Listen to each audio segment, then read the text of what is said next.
Hey guys, Marc Clebanoff here from Indie Film Ins and Outs. Hope everybody's doing well, and welcome to the third installment of our distribution podcast, where I have chats with colleagues of mine from the world of distribution, and we talk about strategy and the ins and outs of how it all works so that you guys can get a better understanding of how to bridge the gap between the creative and the business. Today, I'm going to be talking to my good colleague, Andreas Olavarria. He is the founder of Level 33 Entertainment, which is a domestic distribution company. So stick around. I think you guys will get a lot of good intel, and I will catch you when the chat is finished.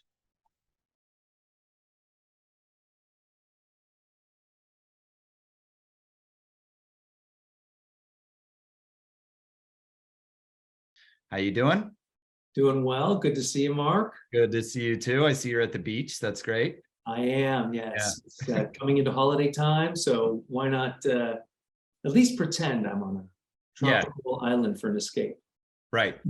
So anyway, I want to hear a little bit about, your background and your company. You are primarily a domestic US-based distributor, but as of recently, you've also become a producer as well. So love to hear just a bit about your background, Level 33, and where the company currently sits in the market. You bet. No, I appreciate the opportunity to chat with you, Marc. I think it's interesting. This business is, as you probably have covered in the past, always changing. It is so fluid, and I think that's part of what keeps us so engaged with it. Just the changes in the entertainment industry, in the distribution space, just rapidly, I think evolving. And so that's a big part of it. For me personally, I came from a background really in studio production and distribution, starting at Disney many years ago. So had some experience both in the studio world with working at Disney and then 20th Century Fox Home Entertainment for many years, and always had an interest in independent film, initially from producing independent content, and then eventually to distributing it. And at Disney and Fox Home Entertainment, what more or less was your oversight and responsibility there? Sure, no worries. So, I really started, my first job was at Disney in physical production at Hollywood Pictures. So it's a long time ago. There was a backlot at Disney at the time, so that was kind of cool. And growing up, I grew up in LA, and just the whole idea of Disney as a company, Walt Disney as a person, as a creative force, really, right, was huge for me. Went to Disneyland as a kid a lot, so that was an early impression. But just the film history and kind of heritage of Disney was amazing. So getting to be there, it was physical production. Everything at that time, just to kind of date myself, was on film. So it was shot on film, cut on film, and distributed on film, right? We did, I actually moved around a little bit, was in physical production, then post-production, then development, Touchstone Pictures. But everything we did was release printing on film. I mean, it's amazing how much has changed, over time. Yeah. I was talking to somebody recently, just as an anecdote to give you kind of the context, that everything that, pretty much if you wanted to see a new film, and it's actually not that long ago historically, although I think for your younger audience, probably it seems like ages ago, but you had to go to a theater to see a new piece of content. I mean, there was stuff that was made for TV, for sure. But it was really, new releases were in theaters, right? Yeah. Not to mention, after it went out of theaters, you had to wait sometimes months before it would hit the shelves in Blockbuster or whatever. Exactly, right. There was just a whole other sort of, set of guidelines for windowing content, right? We talk about windowing. I'm sure you've talked about that a lot. Yeah.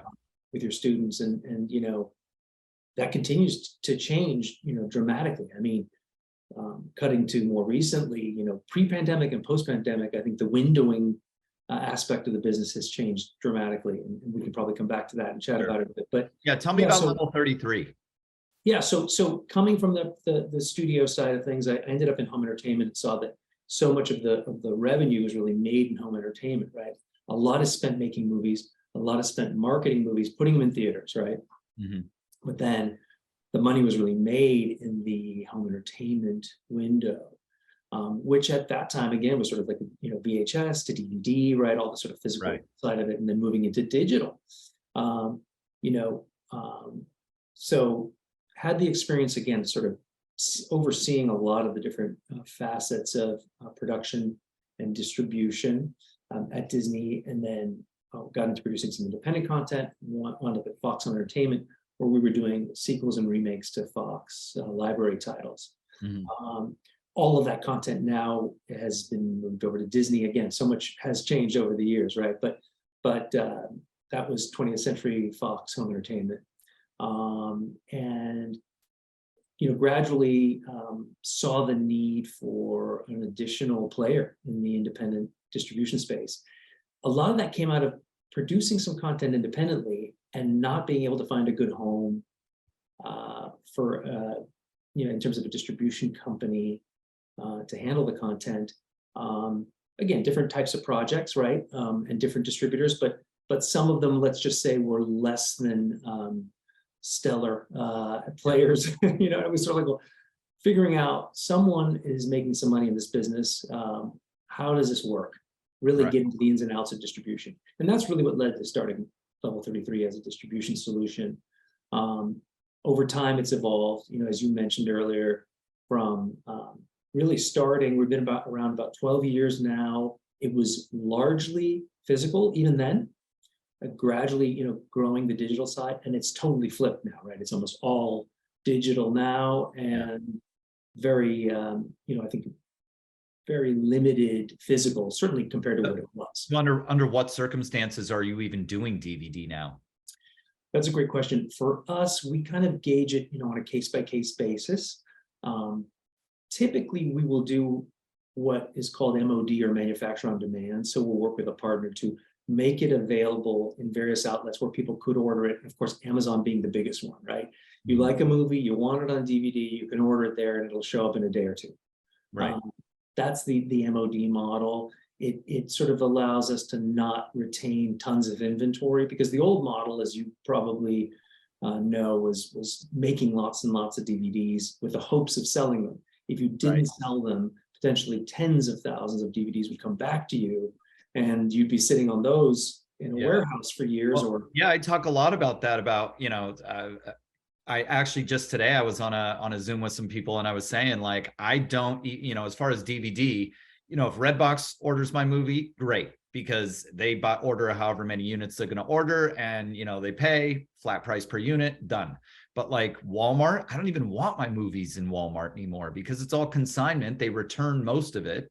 And then it gives the distributor an excuse to never pay overages, because they're basically losing money on it. So that's something that I think most people new to it, or who don't really understand the mechanics of distribution, don't realize just because it's on the shelf doesn't mean it's making money. That's very, very, very, very true. And behind the scenes, exactly what you said is you're having all of this inventory count against you, right? People don't realize a lot of the layers that are built in. So like the idea of being in Walmart may be great.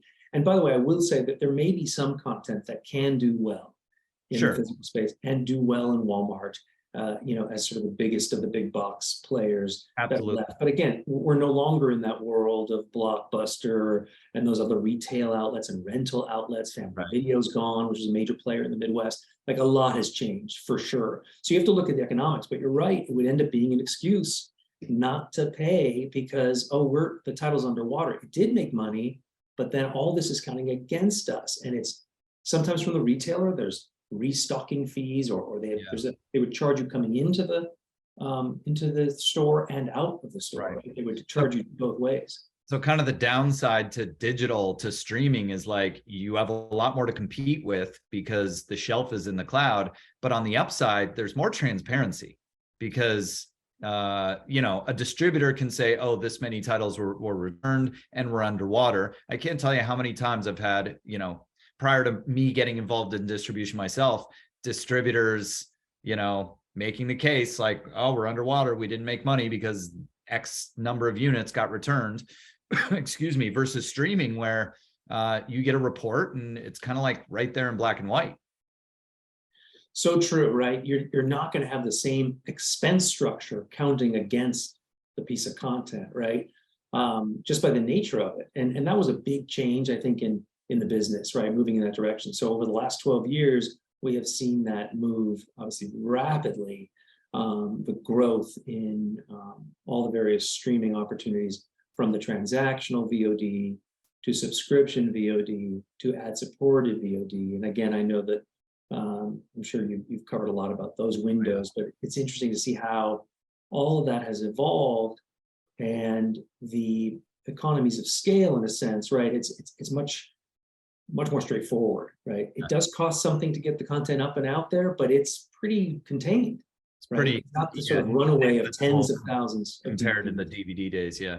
So I want to come back to the mechanics in a bit, but I want to ask you from like an acquisition standpoint, what gets your attention on a film? I mean, obviously things like cast and whatever are always going to, you know, perk up a distributor, but like, what do you really look for in an independent film, especially a smaller independent film? That is a great question. You know, you're absolutely right. I have to just echo cast, because when I talk to filmmakers that are looking at starting the process of creating a piece of content, I have to bring it up, because you're going to spend some money, typically, whatever that is, from 10,000 to 10 million, whatever you're spending, you're going to spend it. And to spend it wisely, I would say, bring in known quantities, bring in name elements that could be known cast, right? But it also could be influencers or other, you know, players that can bring something to the table, that are known in some space, you know, that you're able to leverage for awareness. So I do want to just touch on that. But outside of that, you know, it really is about, for us, we say we're pretty genre agnostic, right? We've released a great deal of different types of films, from documentaries on different subjects to narrative films in every genre. We're looking for films that do what they set out to do effectively. I know that may sound pretty simple, but it's not that easy to see that well executed. Right. If it's an action film, there's an expectation, and again, this may sound arbitrary, but you know, every 10 minutes or so, there's a set piece, there's some action taking place on screen, right? Something happening, that could be a fight or a chase or something, right? You're wanting to see certain things relative to that genre. So I think, in a way, the answer that comes to mind is effectively providing or telling the story, I guess. So however, there's a lot that goes into telling the story on film, right?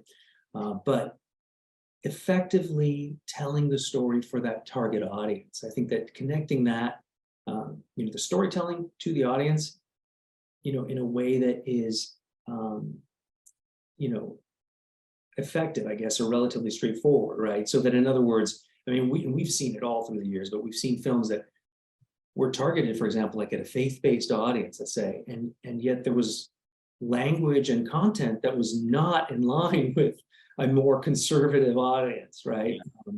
Are there certain types of films, like faith films, family films, horror films, whatever, that are less dependent on cast, though, and it is more about the themes and the concept and the presentation? For sure, yeah. That is definitely the case. Some genres, I would say, to some extent, action, again, if it's well done and you get behind the characters, right, you may not need as much of a name. Quite often there's some sort of action star that drives that genre. Again, I would say that you probably know that space better than even I do, having produced, you know, a fair amount of content and distributed quite a lot in that arena. But there's always that interest in the action genre. Horror films, again, if you're able to scare people, you know, you can go back to the old Blair Witch example of like unknowns, right, in a film. I'll tell you, you know, I had one of my teenagers, one of my teenage son actually saw it recently and saw Blair Witch, you know, and had not seen it before and was totally blown away by that film all these years later, right? For effective, solid execution of the genre, right? A horror film with no name. So I think some of those genres, right? If it's a family film with, you know, elements, kids, action, animals, whatever it is that's appealing, to the family and children, kids, let's say, or child targeted film. You might not necessarily need the same level of names that you would for other genres, right? That would be much more name dependent. I usually, think of the romantic comedy genre. Again, historically, rom-coms were built upon two known actors that you wanted to see get together. That was kind of the fundamental idea. So when somebody's produced a film, they're in post, whatever, what would you say is the ideal time to approach a distributor? Is it before the movie's even shot? Is it in post? Do you prefer to see a finished film? Like, what do you think is the ideal point in time to actually advise a filmmaker to approach a company like yours? That is another great question. I would say for us, if we had the choice, the earlier the better. And the reason I say that is quite often, as I was mentioning before, when we talk to filmmakers that are looking at starting a project, we have an opportunity at that early stage to advise them on certain cast elements, right? Or certain factors in the story, or just things that they may be able to bring to the table.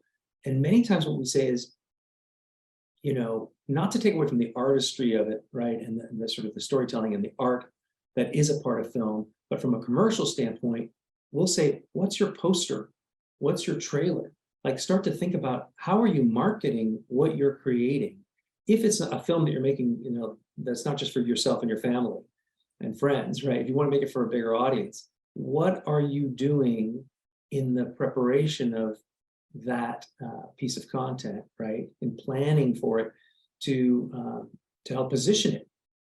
So I bring up that idea of like, what's the poster? Like, think about these things, that's going to say a lot about the movie and who you're targeting in terms of the audience. So in that respect, I'd say the earlier the better. Quite often we will look at films, obviously, from the festival stage, that they're actually showcasing films, or when the films are completed. For us, in terms of getting involved, that's the easiest time to assess a piece of content and say, hey, yeah, we like this and we'd like to distribute it.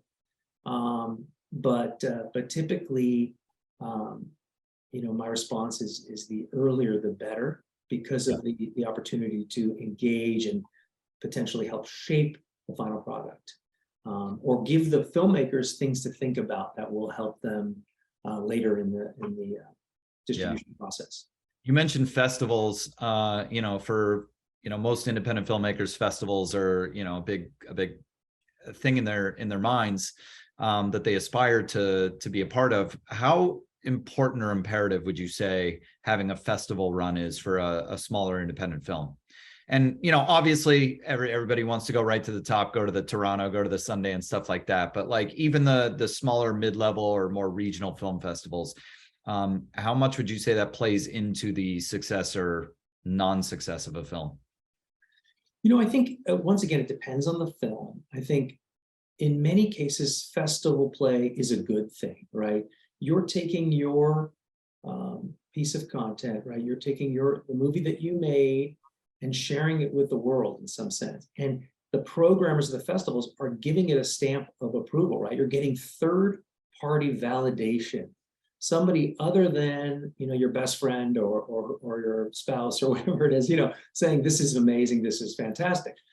Somebody saying, hey, we think this is worthy of programming in a festival of any size. So I think there's a value to that. It helps sort of vet the content in the marketplace. I think the challenge is if you're holding out and just saying, hey, we're going to only go for these bigger festivals, right? I don't want to discourage it. Hey, shoot for the moon. The stars can align, and it can happen that your film gets selected. But again, just go in with your eyes wide open, that the competition is extraordinary. And there's, just only so many slots for those major festivals, right? So that people have hopefully a realistic approach. Also, the type of film, right? This is a film that would play well at this festival, right? Or these festivals, versus just, saying, hey, it's kind of the biggest and the best or nothing. Yeah. I'm curious, is there, in your opinion, a wrong way to approach a distributor? And feel free to use case studies from your own past, but like, what are some of the ways filmmakers have approached you in the past that you would say that was a misfire, even if they might have a decent film? Wow. I guess. Or on the flip side, what are some things that you advise people to approach you with? Like, I know for me, I get people coming to me as a sales agent all the time, and they're like, here's my movie, like no trailer, no key art, no nothing. Like, here's the link to my movie. And to me, like, I don't have a staff to watch that stuff. So it's like, you're just kind of assuming very naively that I'm going to carve out 90 minutes or 2 hours of my day or night to watch your movie. Right. It's like, you're not selling me at all. So like, to me, that's a big misfire. I think you're right. No, I think that's a good point. I would agree with that. I think, what you said about having a trailer, having some key art, having the marketing deck or something, planned. I think that those are all good things. It goes back to what I was saying earlier about how are you envisioning your film will be marketed, right? Will be presented and showcased to the world, and how will you say, hey, look at our movie, get attention. As you said earlier as well, there's so much competition, right? There's hundreds of movies being released every week. If you look at the different platforms. That's actually a good idea. Sorry to interrupt. I was going to say that's a good idea if you're not, not everybody has the savvy or experience to cut a proper trailer or, put proper key art together. But like an EPK, an electronic press kit, that's good, because it's just kind of a deck that gives you at least a visual representation of what the movie is. So you're not just assuming that the distributor is going to, click on the link and spend an hour and a half watching your film. That's right. And usually for us, it is something like a deck, key art, trailer. Those are going to be the things that will be, shared with us. That'll be, helpful in assessing it. And I think, like, to your point again, who's carving out, the 90 minutes with every submission. So from the sense of a wrong way to do it, I'd say probably that, or, anything that's sort of going to be perceived as obnoxious, of course, right? I mean, some of those basic sort of skills of like, hey, I've seen what you guys have done. I like what you've done, and I think our film might be a good fit. Here's some information about it to help you assess it, right? And that also demonstrates the filmmakers gave it some thought as to how they would position the film in the marketplace. Right. So all those things are helpful. And I think that at least gives you a chance to say, okay, I can spend 5 minutes looking at this and making a preliminary assessment. And quite often, if that's well done and well thought out, we'll say, send us a link, right? We'd like to take a look at this to be able to dive in, deeper and really see what the film is all about. Okay. One of the big topics that keeps coming up is day and date releases. It seems to be becoming more and more common practice to do a day and date. Could you kind of walk us through exactly how that works, what the point of it is, just kind of the mechanics of it when you do that? For sure. The day and date release, typically, again, I'm trying to think about when that term really came into being, right? Because it confuses some people. It's like, wait, isn't day and date this? Like, it's the same day and the same date, right? Yeah. So basically it means that you're releasing theatrically and on VOD simultaneously. Simultaneously, exactly, right. That's what the meaning of it is. But it's become sort of adopted, universally as this notion of being in theaters and on demand at the same time. And the theatrical release in that scenario quite often is the distributor four-walling or renting the theaters, right? Because quite often the theaters want exclusivity, right? So that it's only in theaters and not on VOD at the same time. And so the compromise there is to rent those theaters. And traditionally it was in 10 of the top 20 markets. Now it's more like, it seems to be more settling at 5 of the top 20 markets, one of them being New York or LA. That's how it's been set out. In Demand, which is the biggest player in the cable space, they really, I think, set sort of that threshold, which has been adopted by all of the other platforms to some extent.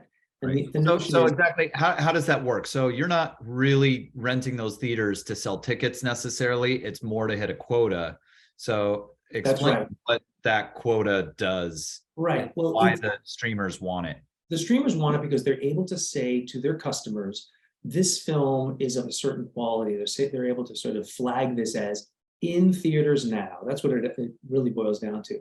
Something a little bit more special, that has elements that are going to be appealing to the audience, right, to the target audience, and that they may charge a premium for, right? So it's a slightly higher rental charge typically. The sell-through charge may or may not be higher, right?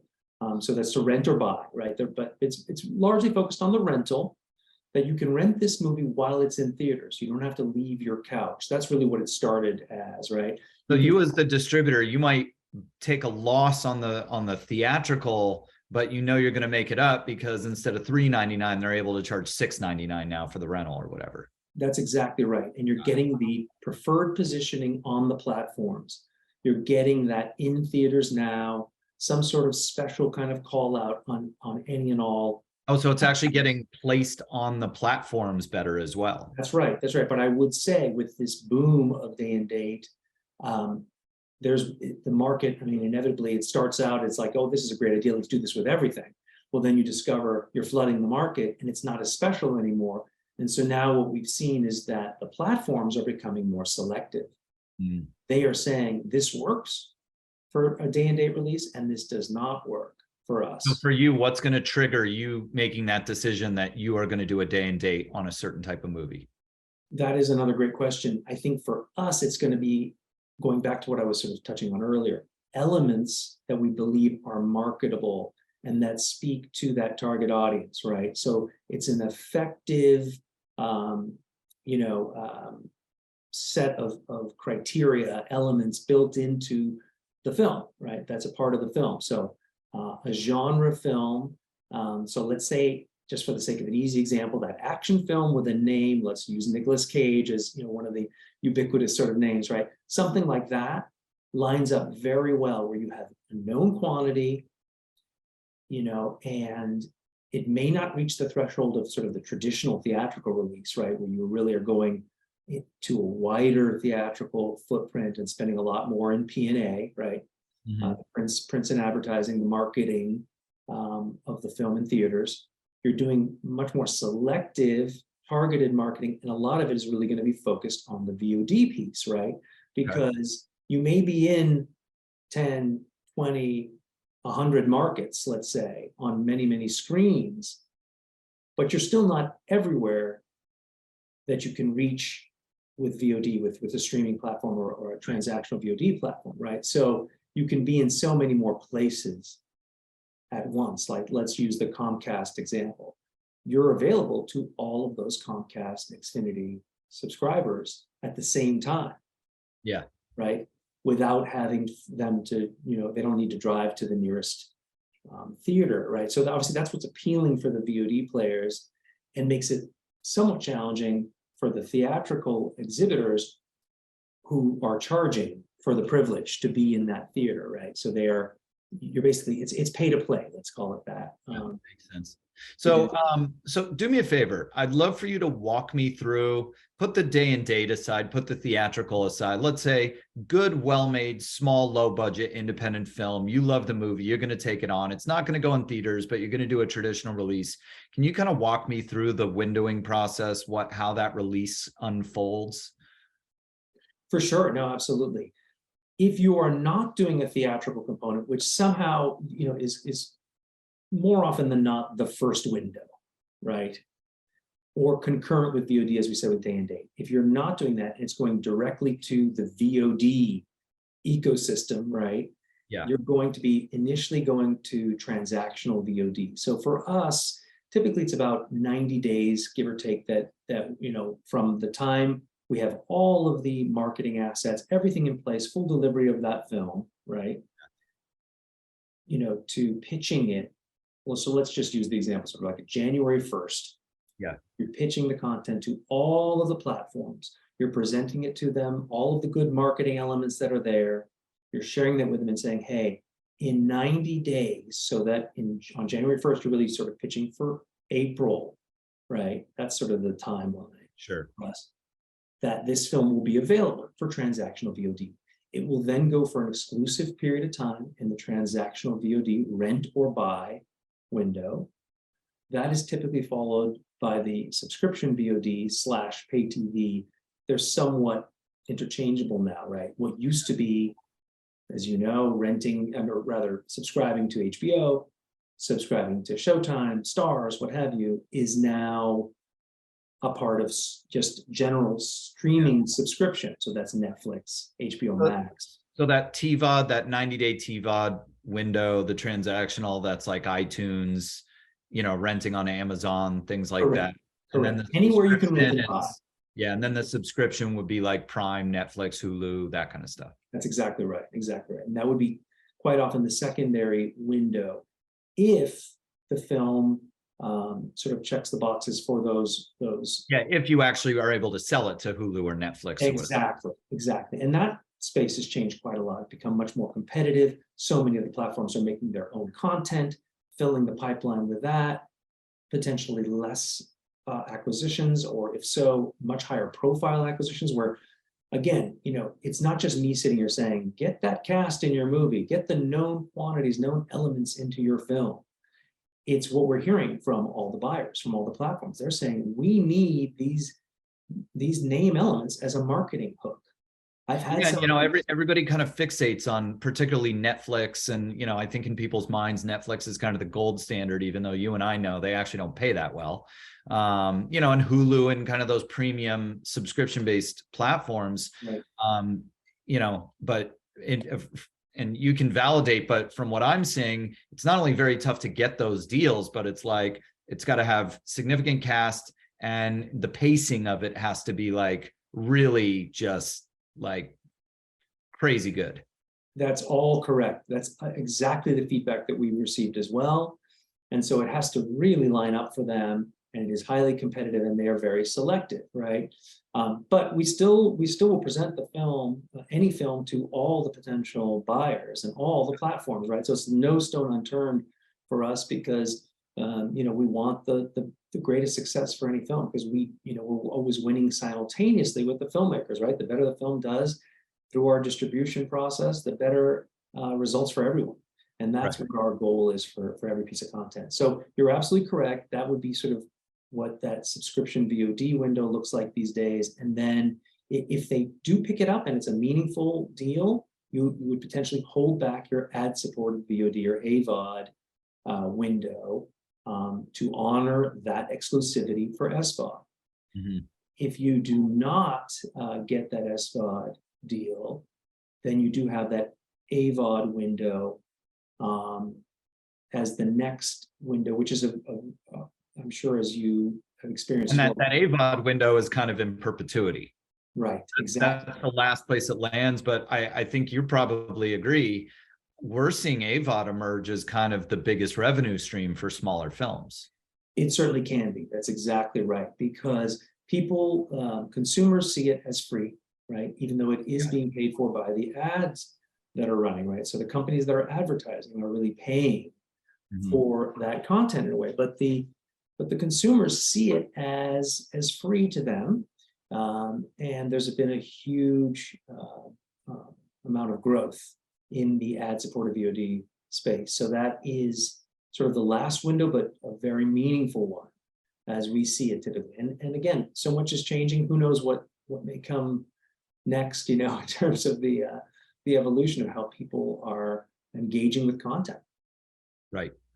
Going into 2023, what if anything is looking good and exciting and on the uptick for you? I know you're producing some things now as well. Yeah, so I've been producing some content.